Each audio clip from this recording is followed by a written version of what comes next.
Okey, baik. Bismillahirrahmanirrahim. Assalamualaikum warahmatullahi wabarakatuh. Selamat pagi, salam sejahtera. Apa khabar semua pelajar-pelajar yang dihormati sekalian? Alhamdulillah, syukur kita kepada Allah SWT, Tuhan, kerana mengizinkan kita pada hari ini untuk dapat teruskan pembelajaran kita untuk minggu yang ketiga sebenarnya dalam kursus DUU 10042, kursus integriti dan anti rasuah, ataupun lebih dikenali sebagai KIAR. Okey, baik, untuk minggu ini kita akan teruskan dengan uh, modul ataupun topik yang seterusnya, iaitu integriti dan rasuah.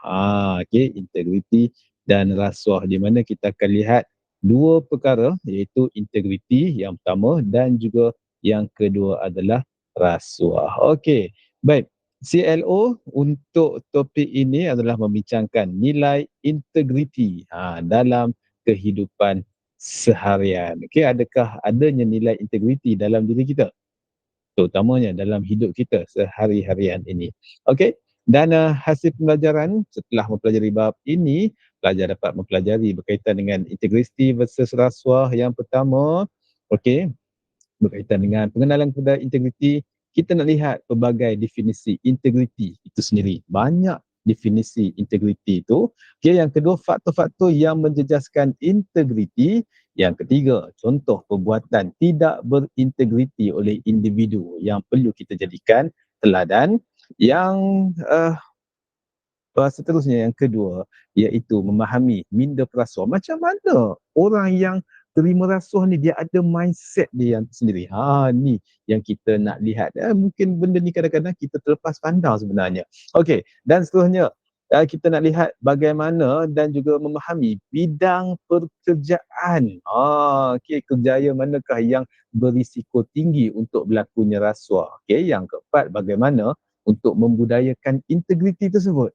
Okay, dan akhir sekali kita akan lihat bagaimana inisiatif kerajaan bagi meningkatkan perkhidmatan awam. Yes, of course, macam mana kualiti perkhidmatan awam itu dilihat tinggi dan juga nak pastikan supaya tidak berlakunya rasuah, tidak membuka peluang untuk berlakunya rasuah.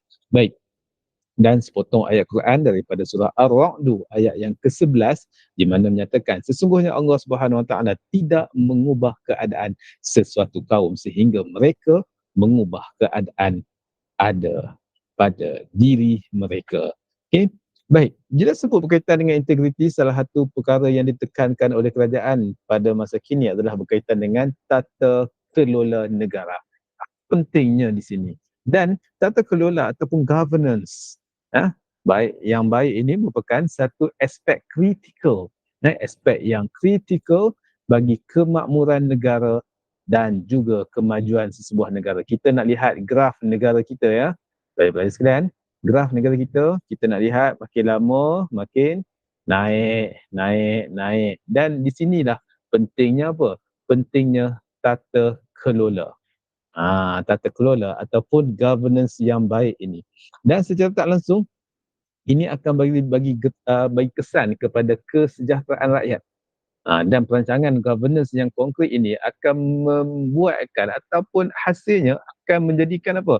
Berlakunya ketelusan, accountability, iaitu adanya rasa bertanggungjawab, keterangkuman dan juga keberkesanan. Buat satu-satu perkara itu ada kesan manfaat dia yang sangat jelas. Dan semua ini menyumbang kepada pentadbiran yang madani sesuai dengan kerajaan yang ada sekarang, demokratik dan mampu berfungsi dengan baik. Okey?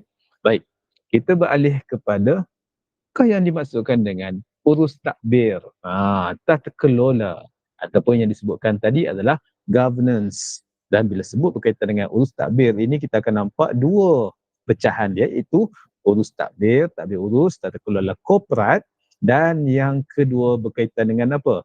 Tata kelola keinsanan. Baik, jadi kita boleh faham dengan takbir urus, tata kelola korporat. Definisi tata kelola korporat, yang mana kalau kita dapat merujuk kepada Jawatan Kuasa Kewangan tahap tinggi 1999, di mana tadbir urus korporat didefinisikan sebagai proses, okey, proses dan juga struktur, okey, yang digunakan untuk direct and manage the business and affairs of the company towards promoting business prosperity and corporate accountability with the ultimate objective of realizing long-term shareholder value while taking into account the interest of other stakeholder. Di mana maksudnya adalah apa? Maksudnya adalah didefinisikan sebagai proses dan juga struktur yang digunakan untuk mengarah. Okey, mengarah di sini. Okey, kalau kita dapat lihat direct, okey, mengarah and manage, mengurus bisnes ataupun apa jua urusan syarikat ke arah apa? Towards promoting business, menggalakkan bisnes ataupun kemakmuran perniagaan. Maksud dia bisnes itu berlangsung dengan keadaan yang baik. Okey, tadbir urus ataupun accountability corporates. Okey, corporate accountability with the ultimate objective, iaitu dengan objektif utamanya apa dia? Realizing long term. This one. Okay, realizing long term shareholder. Okay, untuk merealisasikan nilai pemegang saham jangka panjang. Apakah yang pemegang saham tu nakkan? Inilah yang perlu pada apa? Usaha untuk mengarah, menguruskan dan nak pastikan apa di sini? Kemakmuran perniagaan dan mencapai ultimate objective ini, yang ada pada pemegang saham dan mengambil kira kepentingan pihak lain, shareholder and juga stakeholder. Baik. Dan kita tengok satu lagi takrifan tadbir urus ini daripada siapa? Daripada Saleh dan juga Ahmad pada 2010 mengatakan human governance refers to being human.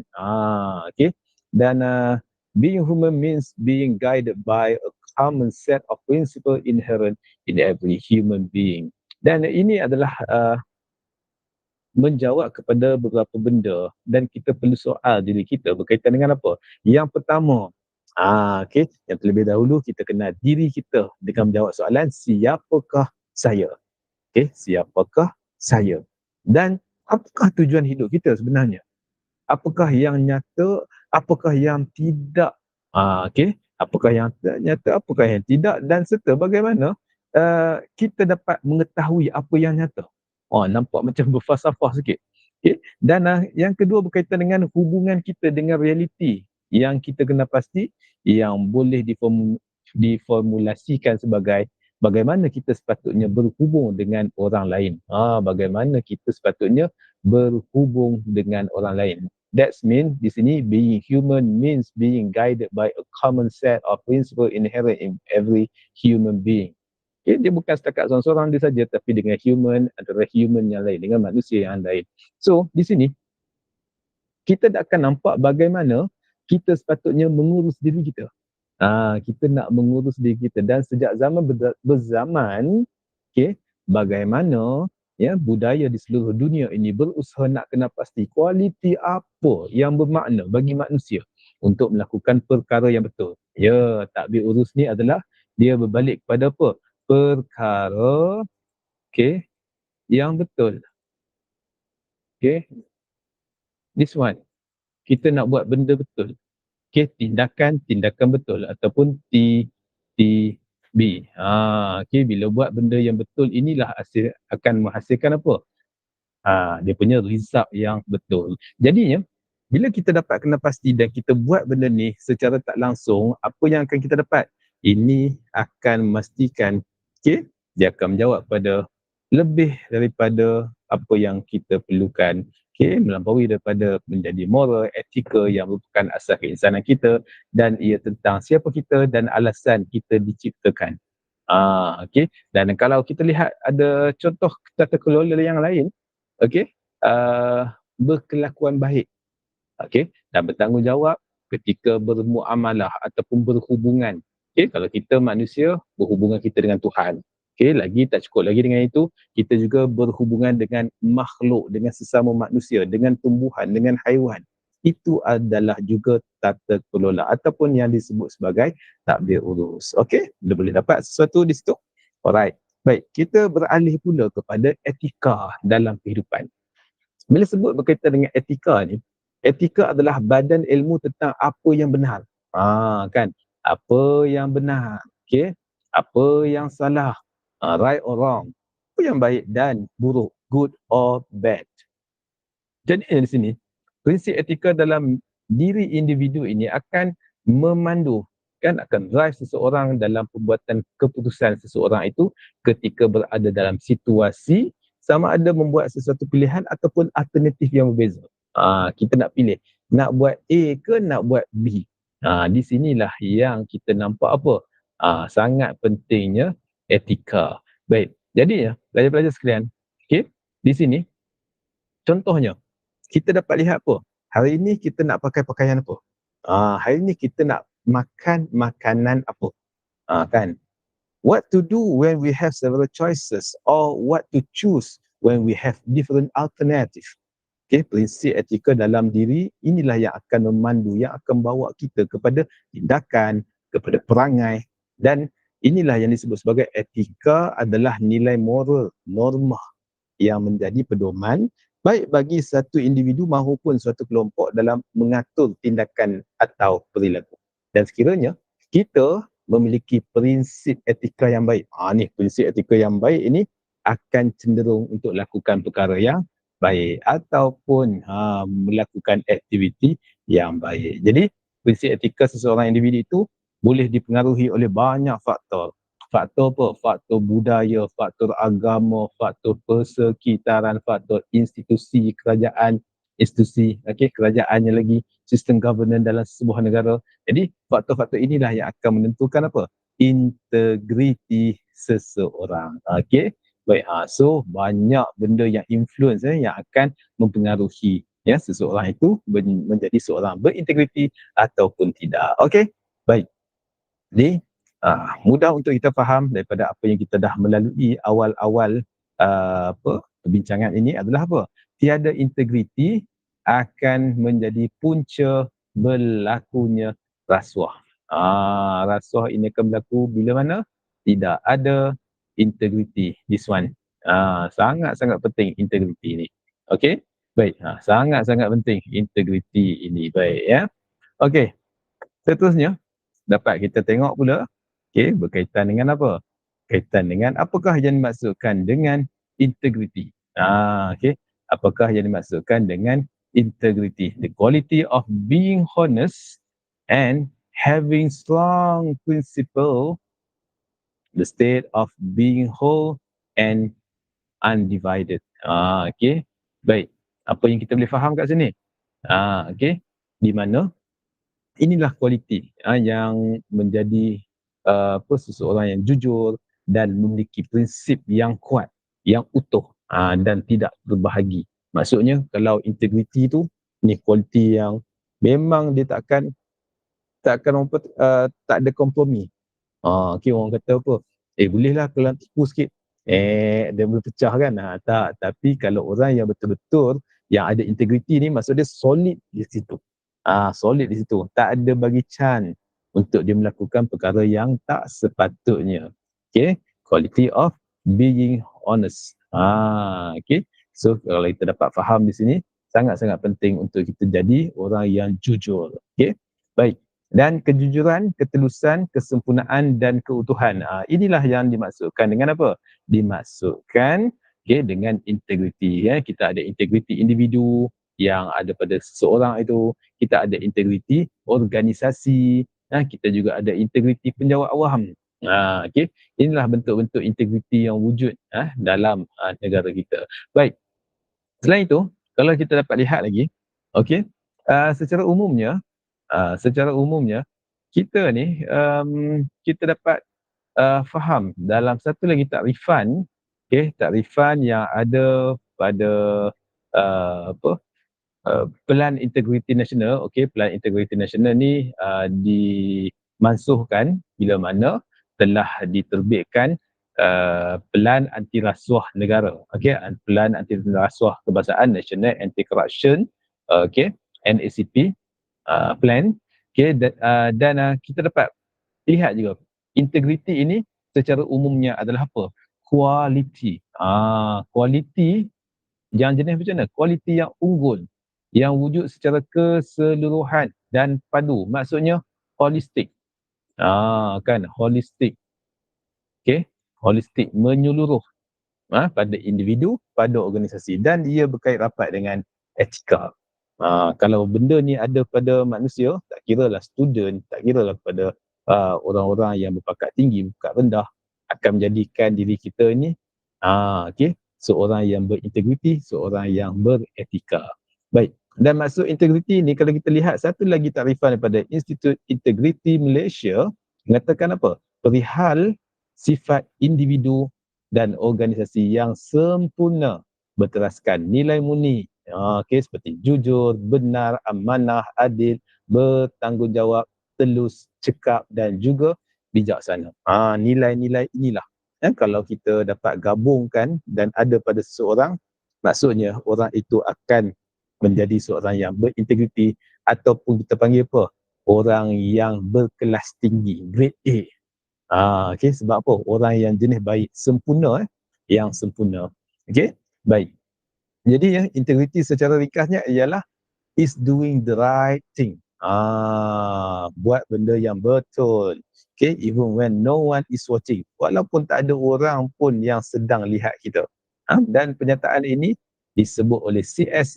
Lewis, seorang penulis novel, ahli falsafah dan juga ahli akademik terkenal yang berasal daripada Britain. Dan integriti sering dikaitkan dengan apa? Dengan ketinggian prinsip-prinsip moral yang menjadi cerminan peribadi setiap individu tanpa mengambil kira sama ada dilihat ataupun tidak.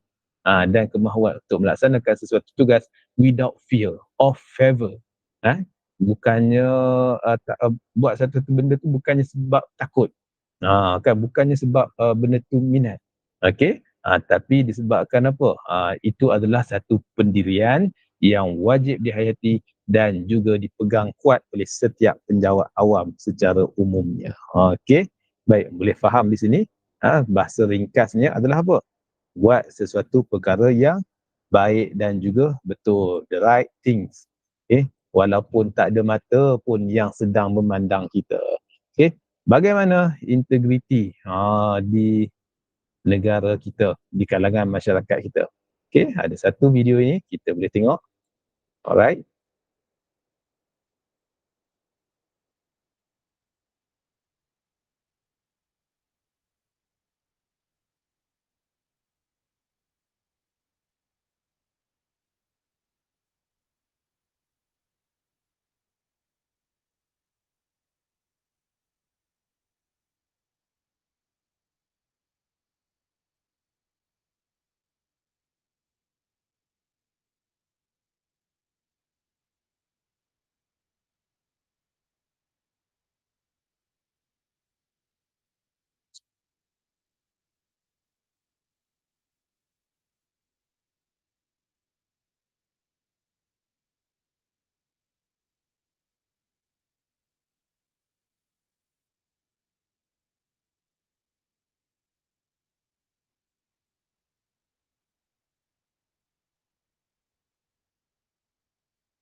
Okey, tadi yang pertama jatuhkan duit RM20, yang kedua ini jatuhkan duit RM5 ya.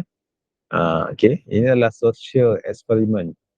Okey, social experiment di terminal bandar, terminal terminal bas TBS, terminal bersepadu Salak Tinggi.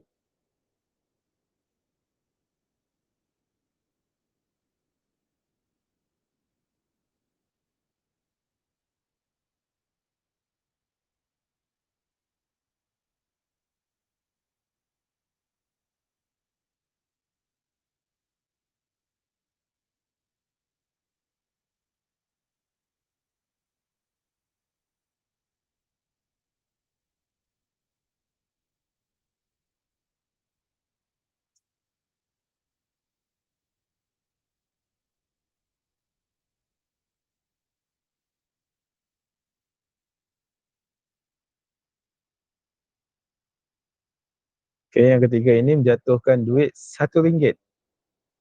Okey, duit RM1 dijatuhkan. Memang sengaja dijatuhkan ya? Okey. Dan bagaimana dengan orang di belakang itu? Adakah dia akan mengambil? Okey, ataupun dia simpan ataupun dia pulangkan kepada tuan empunya duit tersebut. So kita dapat lihat, okey. Oh, dia pulangkan juga akhirnya. Okey. Walaupun RM1, kan kita nampak apa, macam RM1 je kan. Okey. Baik, dan, inilah, ah, dalam banyak video, 3 video ni, inilah satu-satunya yang berikan semula duit tadi dan nak tunjukkan apa? Kejujuran, eh. Kejujuran yang perlu ada di kalangan kita. Okey? Baik. Okey, so bagaimana? Perbuatan ini adakah dianggap berintegriti? You all boleh fikir-fikirkan, okey, dengan perbuatan yang telah dilakukan ini. Okey, dan satu lagi, suka saya berkongsi dengan satu gambar di sini, kan, yang mana ada seorang ini, dia pinjam duit, daripada tabung masjid. Adakah pinjam duit tu macam mana? Fikir juga kan. Disebabkan dia bagi alasan dia tak makan, dia tak ada duit dan dia berjanji akan apa? Akan pulangkan semula. Adakah perkara ini, okey, yang disebut sebagai, kita boleh langgar integriti, okey, dalam keadaan desakan hidup? Okey, dalam keadaan terdesak seseorang melakukan apa sahaja untuk mencuri, tapi niat dia adalah untuk pulangkan semula duit tersebut. Okey, dan ini sebenarnya mencabar integriti diri sebenarnya. Okey, dan jika kes ini diadukan kepada pihak, apa, yang berautoriti, ya, pihak berkuasa dan disiasat pula, jadi of course, tindakan akan diambil kepada orang yang melakukan perbuatan yang tak sepatutnya. Okey, dan, ini nak tunjukkan apa? Matlamat tidak menghalalkan cara. Matlamat dia adalah apa? Nak dapatkan duit. Okey, nak dapatkan duit, tapi caranya adalah apa? Caranya dengan, mengambil tanpa izin ataupun mencuri. Walaupun, di hujung dia minta doa, okey. Sedangkan ini adalah apa? Kita tak boleh halalkan cara ini. Walaupun kita kata apa, desakan hidup, tapi dalam desakan hidup ini tak boleh seseorang itu terlibat dengan jenayah. Itu yang pertama. Yang kedua, dalam kes ini sekurang-kurangnya boleh dimaafkan, beliau maklumkan juga, kan, maklumkan juga dia ambil duit masjid daripada dia diam. Okey, dan dia janji untuk pulangkan, dan jumlah yang ambil itu adalah kecil walaupun dia ambil duit, tapi sebenarnya hakikatnya integriti itu dah bocor. Tak sepatutnya dilakukan. Okey, baik. Okey, jadi kalau kita dapat lihat, di sini, inilah faktor kemerosotan integriti. Ada 5 iaitu bermula dengan kepimpinan yang tidak baik, kelemahan sistem, dan juga prosedur, okey, struktur dan juga institusi, budaya, kelemahan individu, ya. Dan kalau kita dapat lihat, setiap satu tu ada je. Okey, ada je faktor-faktor yang ada pada seseorang itu. Iaitu faktor individu, kelemahan individu. Tak ada, yang di mana kita dapat lihat integriti itu tak jadi budaya. Ya, lemah pertahanan diri, mudah sangat goyah. Kan, tengok duit banyak, bolehlah ambil dulu. Kan, gunalah dulu duit ni. Padahal bukan duit kita. Kan, oh sakit. Kalau kita guna duit orang, lepas tu kita nak bayar, cukup tak duit nak bayar? Oh, takut-takutnya tak terbayar. Okey, baik, lagi pergi. Kurang penghayatan nilai murni. Tak ada penghayatan nilai murni. Ni satu benda yang sangat bahaya untuk kita sebenarnya. Okey, etika kerja yang lemah. Sifat tamak. Okey, tidak muhasabah kelemahan diri. Kan? Tidak audit balik, ataupun tidak, orang kata apa, uh, lihat balik, hitungkan balik diri kita itu sepatutnya kita kena apa? Kita kena muhasabah balik, check balik diri kita. Kenapa berlakunya perkara-perkara yang ada pada kita? Okey, sebab apa? Bila mana kita dapat postmortem terhadap diri kita, check balik apa yang kurang pada diri kita, secara tak langsung kita akui kelemahan diri kita dan kita akan baiki. Okey, lagi kita dah dapat lihat kelemahan individu itu dari sudut apa? Tekanan hidup, suka mengambil peluang, suka mengejar kemewahan, cara hidup yang berfoya-foya, sukakan kepada hiburan, dan ini sebenarnya adalah apa? Membawa kepada manusia itu melakukan perbuatan yang tidak berintegriti. Sebab apa? Sebab hawa nafsu dan juga ujian hidup. Okey. Baik, kita lihat yang kedua, iaitu kepimpinan yang tidak baik. Okey, pemimpin wajib pamerkan teladan yang baik. From top to toe. Okey, dan pemimpin ini jadi ikutan. Okay, jangan jadi pemimpin seperti apa? Ketam yang ajar, ketam ini yang mana ajar anaknya berjalan lurus tapi dia sendiri pun bengkok. Kan, suruh anak buah integriti tapi bos sendiri pun tak ikut. Ni sebab perkara-perkara yang disebut sebagai apa? Cakap tak serupa bikin. Dan pepatah Cina kata apa? The fish road from the head. Okay, arahan pemimpin yang melanggar prosedur dan juga peraturan. Okay, kita lihat faktor yang seterusnya adalah kelemahan sistem dan juga prosedur, di mana amalan sistem dan juga prosedur yang lemah dan juga buka ruang kepada penyelewengan dan juga rasuah. Jadi peraturan yang lapuk tak sesuai dilaksanakan, ini juga berlaku. Kurang ketelusan dalam sesuatu proses, kurang penguatkuasaan atau penguatkuasaan terpilih, dan juga kurang pemantauan. Jadi secara tak langsung, perkara-perkara ini satu lagi adalah keupayaan sumber manusia yang terhad dan juga material yang terhad. Dan inilah juga bawa kepada apa? Perbuatan rasuah, salah guna dan juga penyelewengan. Okey, kita dapat lihat satu lagi faktor, iaitu budaya tidak sihat. Budaya tidak sihat di mana budaya yang kurang menitik beratkan integriti. Semua nampak macam alah benda biasa je kalau kita menyeleweng. Kan. Di mana ada lagi budaya apa? Takut buat laporan kerana bimbang tindakan balas. Okey. Sikap tak ambil peduli, sikap angguk dan juga mengampu dekat pejabat. Okey, benda-benda ni sepatutnya tak sepatutnya berlaku. Kan, contoh apa? Contoh sepatutnya tidak merokok, tapi dia merokok dekat apa? Kedai makan. Lagi dia buat apa lagi? Dia langgar lampu isyarat. Okay? Benda-benda ni adalah apa? Tak sepatutnya berlaku sebab ini adalah budaya yang tidak sihat. Okey. Lagi kita dapat lihat lagi struktur dan juga institusi, di mana struktur organisasi yang tak kemas, yang lapuk tak sesuai dengan peredaran masa, matlamat organisasi yang tak jelas dan juga munasabah.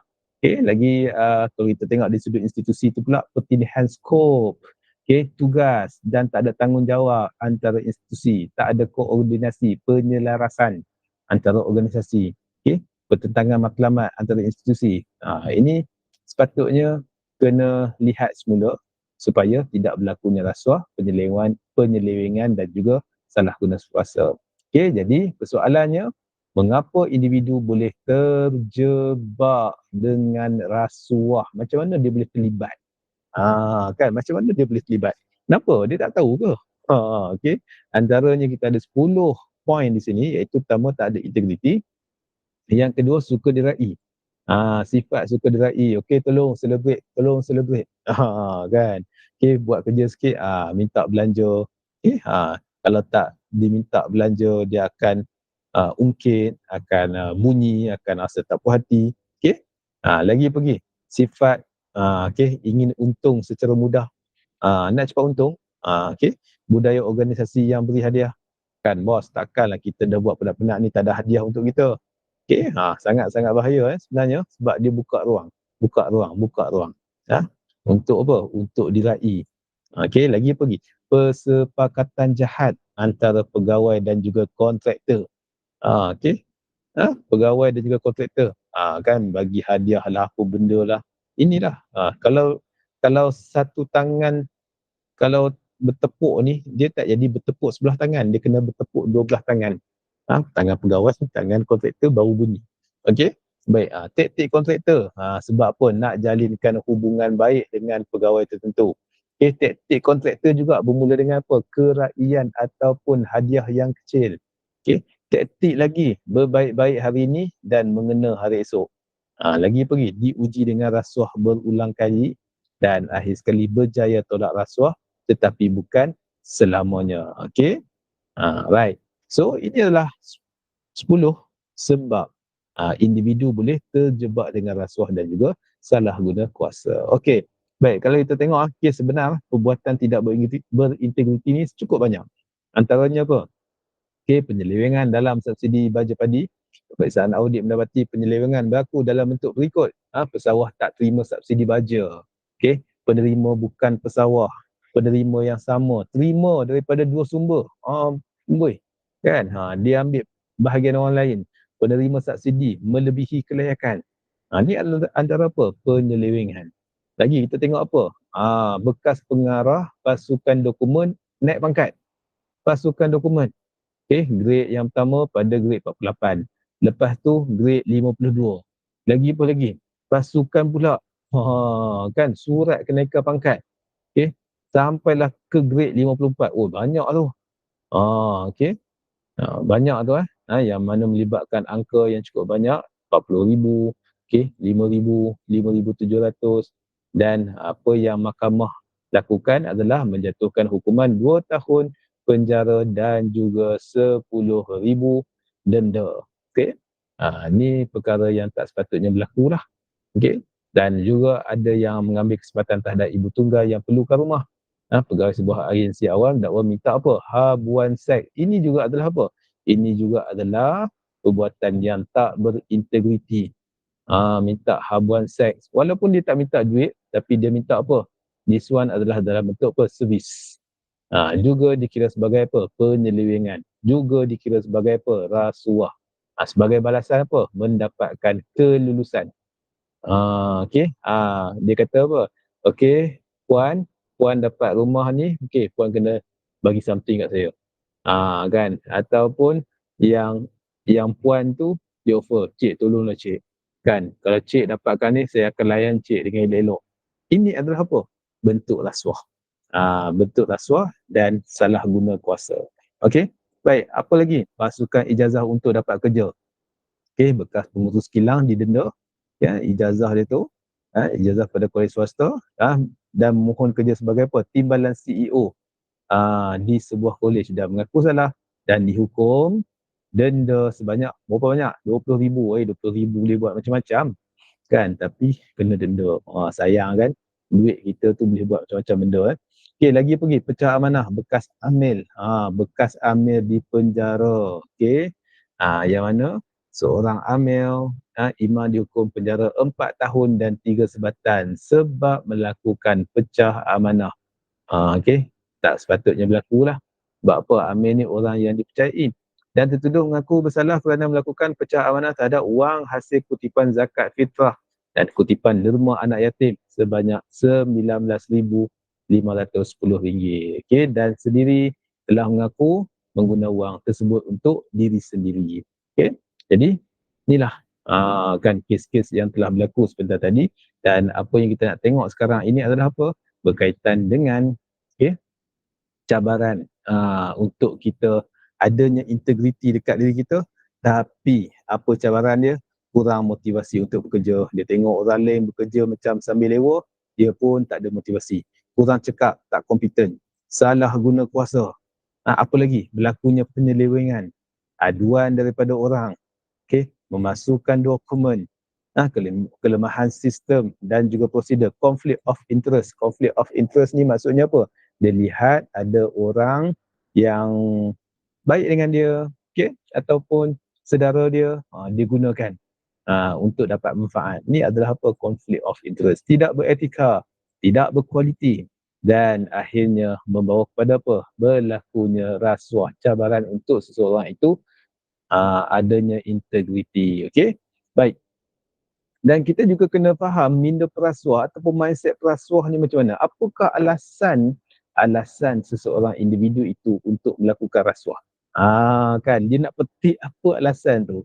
Baik, kita nak tengok pada kali ini kita nak tengok menyelami apa yang difikirkan oleh seseorang itu sehingga terdorong untuk melakukan rasuah. Kan, macam mana dia ni sampai dia boleh lakukan rasuah ni? Apa benda ni? Kan, apa yang bersarang dalam kepala dia ni?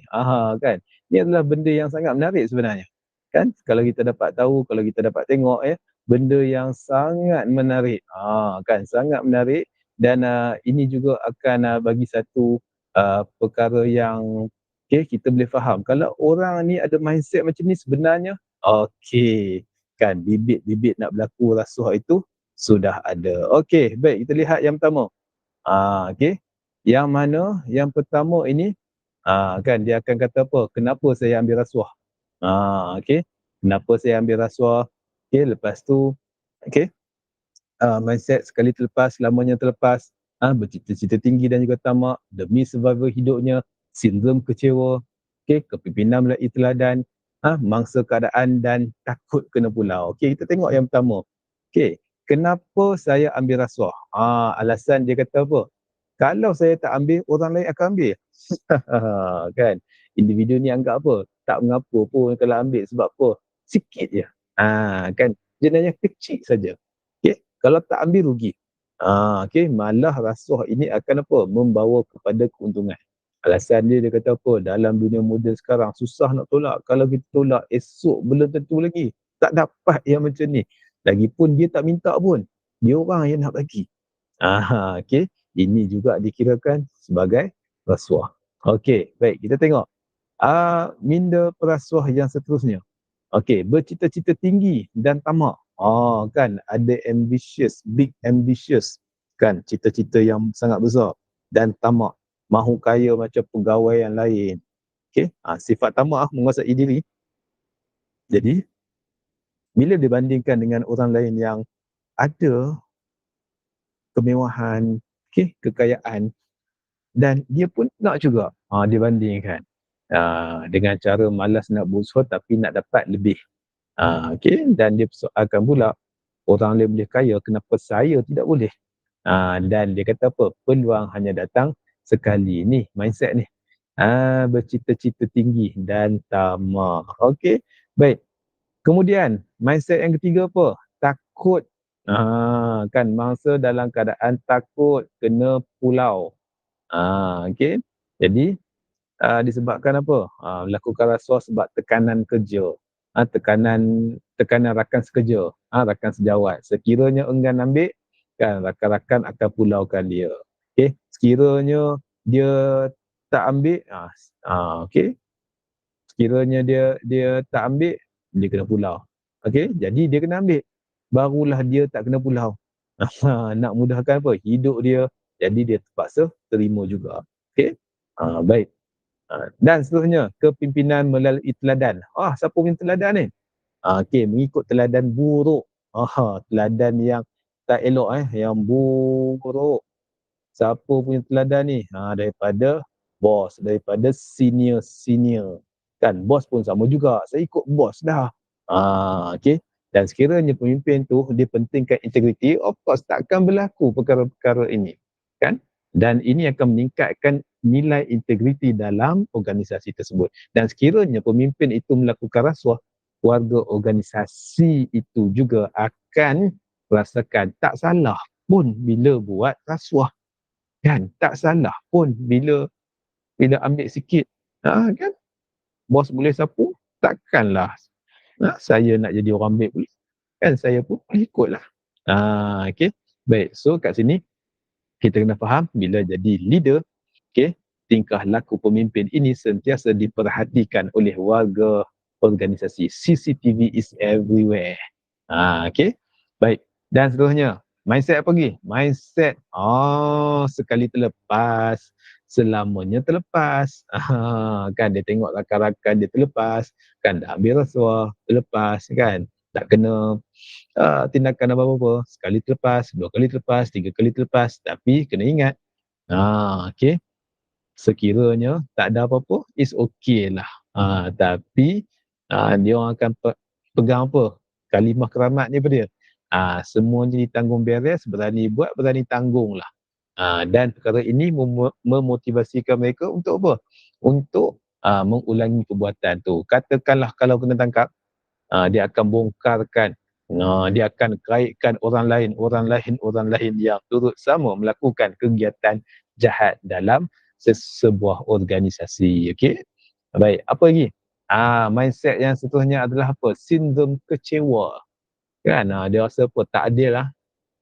Kan, tak adil lah buat saya. Saya ni kerja sungguh-sungguh tapi bila bab naik gaji, bonus kan, bonus nak dapat lebih kan, bukan milik dia. Anugerah pekerja cemerlang bukan dia dapat, tapi orang lain yang dapat, si dia yang dapat. Okey. So, dia rasa apa? Kecewa. Okey. Dah lah pemalas, kuat bodek pula tu. Kan dia kata kat orang tu kan. Kalaulah aku kuat, kerja kuat dan juga jujur, orang pun tak nampak aku ni sanggup bekerja kuat. Jadi kerja ikhlas pun bukan boleh jadi kaya. Ni alasan yang digunakan. Jadinya, inilah contoh-contoh yang mana tak sepatutnya berlaku. Contoh yang lain kalau kita dapat lihat, penilaian tahunan yang rendah, kan tak dinaikkan pangkat, tak dapat bonus seperti yang diharapkan, pekerja mula memberontak dan melakukan perkara-perkara yang tak sepatutnya. Sebab apa? Alasan dia, nothing to lose. Kan kecewa bila usaha keras tak dihargai dan tak dapat penghargaan yang sewajar. Okey, baik. Dan kita tengok minda perasuah yang seterusnya adalah apa? Demi survival hidup. Okey. Dunia sekarang kalau tak hulur, kan, kalau tak bagi sedikit duit, okey, susahlah nak dapat projek. Kan? Kerja kerajaan ni gaji kecil contoh. Lebih-lebih lagi yang tinggal kat bandar, yang tak ada side income, susah nak hidup. Ni alasan. Okey. Jadi alasannya adalah apa? Terpaksa buat rasuah, ya, terpaksa ambil rasuah untuk apa? Untuk kelangsungan hidup, survival hidup. Kononnya sebab apa? Darurat, miskin sangat. Kan, tak cukup keperluan. Salahkan persekitaran. Yang menyebabkan rasuah itu terpaksa dilakukan. Jadi kita kena ingat, matlamat tak menghalalkan cara. Nak kaya tapi dengan cara rasuah. Tak betul tu. Kan? Yang kadang-kadang kita kena faham bahawa kita sendiri yang mencipta darurat. Kita create, okay? Kita create the danger. Contoh kita ni, ada orang yang mengamalkan hidup mewah, kahwin lebih daripada seorang, kan? Suka berjudi, suka berjoli dan lain-lain lagi. Jadi, memaksa dia untuk apa? Untuk ambil rasuah. Okey. Baik, kita tengok pula bidang yang berisiko tinggi. Okey. Dan berupaya terlibat dalam rasuah. Kan kita kena tahu tahap risiko rasuah di tempat kerja. Sekiranya anda mungkin bekerja, okey, di sektor ataupun bidang ini, ia sebenarnya ada risiko yang tinggi untuk berlakunya rasuah dan juga salah guna kuasa. Jadi kita perlu berhati-hati. Bukan nak kata kerja ni tak bagus, tapi kena berhati-hati. Okey, baik. Antaranya apa? Kontrak tender. Kontrak dan juga tender. Isu yang selalu berlaku, kan, isu yang selalu berlaku berkaitan dengan kontrak tender ini, percakapan kepentingan, pilih kasih terhadap kontraktor, adanya pakatan, ataupun dengan sengaja tak laporkan apa-apa kecacatan ataupun kekurangan, membocorkan maklumat kejabatan. Contohnya apa? Dia beritahu, I punya bos ni, dia ni suka kumpul ni, kan, barang kemas, kan, suka benda-benda yang macam ni, kan. So ini juga adalah salah satu benda maklumat jabatan. Okay, ataupun orang yang akan masuk dalam meeting untuk tentukan, okay, siapa pemilihan kontraktor ni adalah orang-orang ni. Kan, so dia akan apa? Dia akan tengok, okay, apa benda yang boleh apa? Pujuk rayu, okay, boleh makan kat situ. Okay, putar belikkan fakta tentang apa? Spesifikasi kerja, barangan atau perkhidmatan. Jadi ya, ada yang membuat variation order tanpa kawalan, ada yang buat penipuan dalam progress payment, ada yang terima komisen. Okay, harga 2,000 tapi komisen kat situ apa? 500. Kan? Lagi 1,500 tu tak tahulah. Itu harga barang lah kot. Okay. Baik, salah guna kuasa untuk apa? Kepentingan diri sendiri ataupun rasuah. Jadi, inilah benda yang berisiko bila berhadapan untuk dapatkan projek dengan apa cara sekalipun, ya. Kita kena apa? Kita kena faham, kan, inilah isu integriti yang selalu berlaku dalam apa? Kontrak dan juga tender. Okey. Baik, seterusnya dalam aspek pembelian dan juga perbekalan. Isu yang selalu berlaku adalah pembelian secara berlebihan. Okey. Pembelian secara berlebihan. Lagi pembekalan barang yang low quality dan juga tak ikut spesifikasi kontrak, harga yang dinaikkan, jadual bayaran mengikut keselesaan dan juga menyebelahi pembekal tertentu, bayaran bertindih, bagi bayaran yang sama, pesanan dipecah kecil, kan, menyalahgunakan peruntukan, peruntukan dapat banyak ni, dia guna untuk benda lain. Kekerapan membuat pembelian secara tergesa-gesa tanpa perancangan, kan, tiba-tiba nak beli barang, okey. Sengaja wujudkan keperluan sesuatu perkhidmatan, sengaja wujudkan, padahal tak nak pakai pun. Pembelian dibuat tetapi barang belum dibekalkan. Ini pun antara benda yang berlaku. So, bidang ini, okay, juga ada risiko dia, ada peluang untuk berlakunya apa? Perkara-perkara yang tidak berintegriti. Okay? Baik, kita lihat dalam apa lagi? Dalam bidang kerja yang berkaitan dengan apa? Penguatkuasaan, penyeliaan. Gunakan kuasa untuk faedah diri sendiri. Dia ada kuasa. Okey, dia akan ambil apa? Ambil manfaat yang tak sepatutnya. Lagi, penggunaan budi bicara tanpa kawalan. Budi bicara tanpa kawalan, ambil kesempatan semasa berurusan, okey, dengan pelanggan yang sedang hadapi masalah. Okey, bila orang tu katakan, saya tak dapat nak bayar ni apa semua. Okey, baik. Sekarang ni, cik ada apa? Apa yang boleh saya tolong sebenarnya? Kan? Dia ada cara-cara dia. Okey, baik. Yang tak sepatutnya berlaku. Baik, kerja lebih masa, tapi apa dia palsukan dokumen. Kerja lebih masa yang sengaja-ngaja direka-reka. Kan, dia tak buat pun overtime, tapi dalam record, dia report sebagai itu overtime yang dia buat. Punting kerjanya lagi, tak patuhi peraturan jabatan, tak menyelia tugas pegawai bawahan, mengugut pelanggan untuk faedah diri sendiri, dan ini adalah risiko isu integriti yang mungkin berlaku dalam bidang apa? Penguatkuasaan dan juga penyeliaan. Baik. Dan apa lagi? Isu integriti dari sudut apa? Gunakan aset harta pejabat. Ataupun dari sudut apa? Pembelian. Kuantiti barang yang dihantar tak cukup ataupun kurang. Ini pun satu hal jugalah. Barang yang dibekalkan tak berkualiti. Tak ikut spek. Kecurian, kehilangan barang daripada store tak dilaporkan. Contoh apa? Contoh macam dekat hospital, sepatutnya ubat batuk tu untuk apa? Untuk pesakit. Tapi ada yang ambil ubat batuk itu, dia pergi jual untuk pasaran gelap. Apa maksud pasaran gelap? Dia pergi jual untuk orang-orang yang gian. Kan, nak layan ubat batuk tu. Kan, bila makan ubat batuk tu, dia macam lalok kan. Kalau kita sakit, kita minum, lalok lah kan. Tapi kalau tak sakit pun, tapi minum sebab layan. Lepas tu boleh tidur, boleh hayal. Tu pun salah satu benda lah. Tu contoh. Menggunakan apa? Harta benda ataupun barang pejabat untuk kepentingan diri sendiri. Kan, van pejabat. Tapi dia buat apa? Dia pergi buat dropship karipap dia. Tu contoh yang tak sepatutnya berlaku. Okey, lagi pergi. Pengagihan barang pejabat yang tak direkodkan.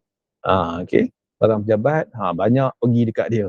Kan, stapler lah, kan, kertas A4. Lepas tu dia pergi jual pula. Okey, tak sepatutnya berlaku lah. Jadi, kita ni berkaitan dengan harta dan juga aset pejabat ni, ada potensi nak salah guna untuk apa? Untuk diri sendiri. Okey, jadi apa yang kita kena lakukan adalah budayakan integriti dan juga jauhi rasuah. Dia bukan sekadar perkataan, tapi dia kena apa? Budayakan integriti ni. Yes, kena budayakan. Jadi apa? Culture kita. Okey. Kalau kita tengok negeri ataupun negara-negara seperti New Zealand, Denmark, Finland, dia adalah apa? Negara yang mana integrity based community. Memudayakan integriti. Yang mesti bermula pada kecil, benda-benda kecil, perbuatan-perbuatan kecil sampailah perbuatan-perbuatan besar. Contohnya apa? Contohnya macam jaga masa, tak curi tulang, apa lagi? Tak mengambil hak orang lain, menghormati orang lain. Ini adalah apa? Integriti, walaupun benda tu kecil. Kan, walaupun benda tu nampak macam perlu ke? Tapi itulah yang ada, yang patut dilakukan. Okey, baik. Alright. Seterusnya kita tengok. Okey, integriti itu datangnya daripada diri. Okey, bermula daripada hati. Yang mana, hatilah yang mencorakkan perbuatan kita. Perlu bersihkan hati, jaga tingkah laku kita. kan, elakkan perkara yang tak betul dilakukan, kan, buat perkara-perkara yang betul. Okey, so kita dapat tengok, okey, ibu bapa lah yang perlu membentuk integriti anak-anak. Sebab apa? Anak-anak itu kain putih, kan, mak bapak itulah yang bertanggungjawab bentuk dekat apa, bermula daripada rumah, dari sudut apa, percakapan, perbuatan yang baik.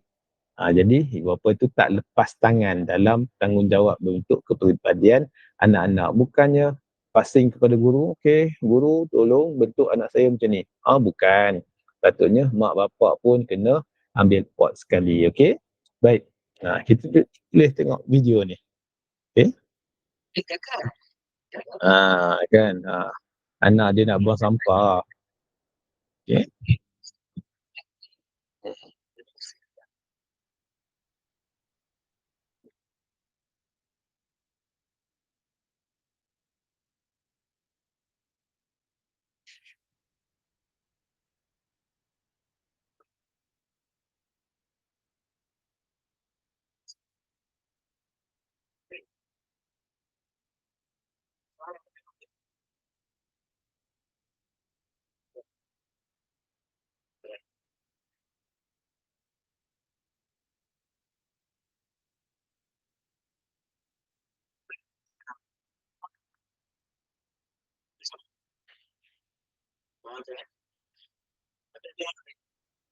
Hmm.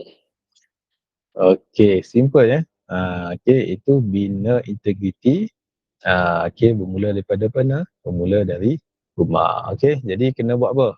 Betulkan niat, sentiasa mencari rezeki daripada sumber yang halal. Okey, sebab apa? Tak ada agama pun yang benarkan perbuatan yang salah seperti rasuah. Kan, semua agama ajar penganutnya untuk amalkan nilai-nilai murni. Okey, dan agama tak menghalang untuk jadi kaya raya, tak halang pun. Yang penting adalah kekayaan bukan jalan yang salah. Mestilah dengan cara yang halal. Okey, baik. So, ni kadang-kadang orang kita kan, ni rasuah ni dekat bawah ni, bagi dia apa? Rasuah itu rezeki. Okey, berjudi itu nanti boleh taubat judi ni. Kan. Dan lepas tu dia kata apa? Arak boleh bedal. Kan, arak boleh bedal. Nampak ni, arak ni. Dia bedal minum semua tu. Perempuan belakang kira. Kan, layan walaupun bukan isteri dia. Tapi bab makan dia tanya, ni halal ke? Kan. Bab makan pula dia tanya halal ke tak? Sedangkan okey, semua ni terlibat sekali terlibat sekali dengan integriti kita. Makan rezeki daripada sumber yang halal, bukan daripada sumber yang haram. Okey. Dan inilah realiti dalam masyarakat kita yang hanya melihat halal haram itu pada makanan, tapi sebenarnya yang lain juga sepatutnya halal juga, tak boleh ada benda yang haram. Okey. Baik. Ah,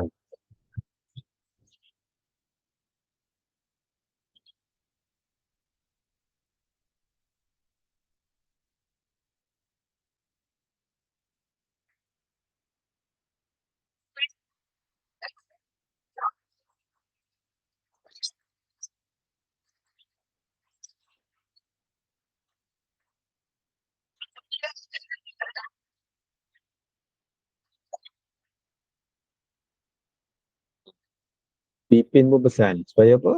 Supaya jangan makan rasuah, dan inisiatif-inisiatif daripada pihak kerajaan untuk tingkatkan integriti perkhidmatan awam ini. Banyak inisiatif yang dilaksanakan, antaranya adalah isu perkhidmatan awam yang bukan ketiadaan peraturan ataupun undang-undang, tapi ia adalah isu utama ketidakpatuhan, tak ikutlah, tak follow peraturan. Kan, buat undang-undang banyak-banyak tapi tak follow, tu pun tak perlu, tak sepatutnya berlaku. Dan negara kita ni banyak undang-undang, kan, dan juga banyak perkara peraturan yang perlu kita ikut, tapi banyak undang-undang yang tak ataupun tak dikuatkuasakan. Contohnya apa? Mengenai merokok di tempat awam, mungkin buang sampah, parking kereta, kenderaan dekat tempat OKU dan lain lagi. Okey. Jadi inilah inisiatif kerajaan untuk meningkatkan integriti di kalangan ataupun dalam perkhidmatan awam ini. Okey, apa yang telah diperkenalkan adalah panduan perkhidmatan cemerlang, kad perakam waktu, kempen, bersih cekap dan amanah daripada tahun 1979 sampailah wujudnya Pelan Integriti Nasional. Lagi kalau kita dapat tengok lagi adanya audit, kan audit nilai akta SPRM, ni apa yang kita belajar ni lah. Lepas tu diwujudkan KPI. KPI ni kita panggil apa? Apakah target, sasaran, sasaran yang perlu dicapai. Kita ada KIK sampailah ni dia, Pelan Anti Rasuah Nasional yang telah diperkenalkan, yang telah diperkenalkan, yang terbaru, yang mana perkara-perkara ini secara tak langsung untuk pastikan apa, dasar kuat, dasar utama berkaitan dengan anti rasuah. Okey, baik. Kita dah sampai ke penghujung. Boleh screenshot. Berkaitan dengan silang kata. Apakah jawapan yang pertama itu? Iaitu nilai baik itu apakah nilai baik yang kita boleh isi dalam kotak? Kotak yang pertama ini. Baik, lepas tu melintangnya pula kuasa dan peluang sama dengan rasuah. Yes, apa yang kita boleh isi di sini? Kemudian nombor 2 ke bawah, perlulah berkat. Apa yang dekat sini ni? Apa yang ada kat sini? Nombor 3, ciri pemimpin yang baik.